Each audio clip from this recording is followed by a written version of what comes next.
Accro du SMS, souvenez-vous des années 90. Les téléphones portables existent, mais s'apparentent encore à d'encombrantes cabines téléphoniques portatives. Pourtant, nombreux sont ceux qui rêvent d'être joignables partout et à toute heure. Un petit boîtier va répondre à leurs attentes, le pager ou beeper.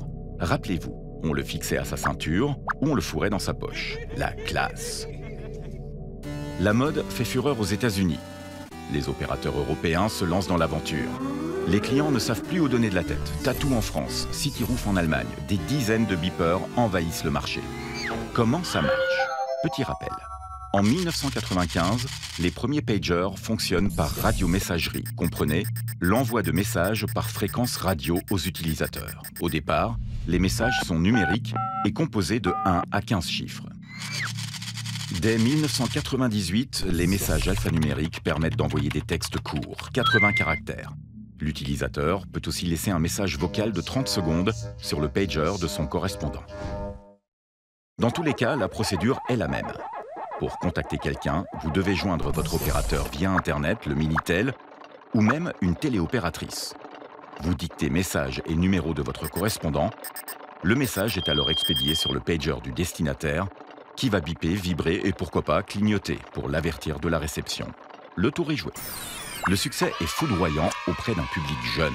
Les pagers déferlent sur nos écrans publicitaires, se vendent par millions d'exemplaires et inondent les cours de collège et de lycée.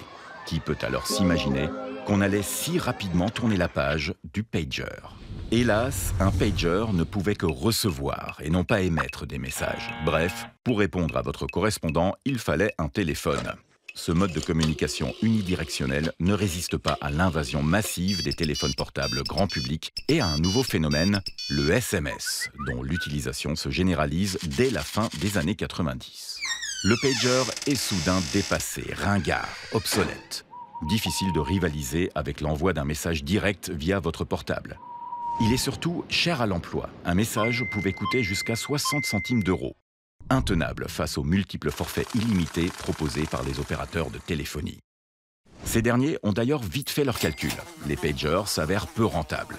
En France, ils rapportent environ 10 francs par abonné. Une misère, alors que les réseaux utilisant la norme Hermès nécessitent de lourds investissements.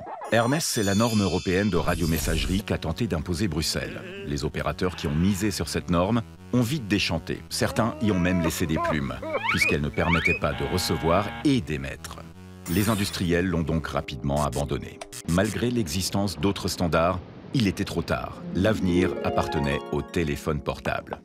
Aujourd'hui, des millions de pagers prennent la poussière dans nos tiroirs. Pourtant, il existe toujours un réseau utilisé par quelques irréductibles et certaines entreprises ont parié sur la résurrection de cette technologie à destination des jeunes enfants. Mais comme partout ailleurs, la sonnerie qui retentit dans les cours de récréation, c'est celle des portables de nos chères têtes blondes. Hello, Sydney.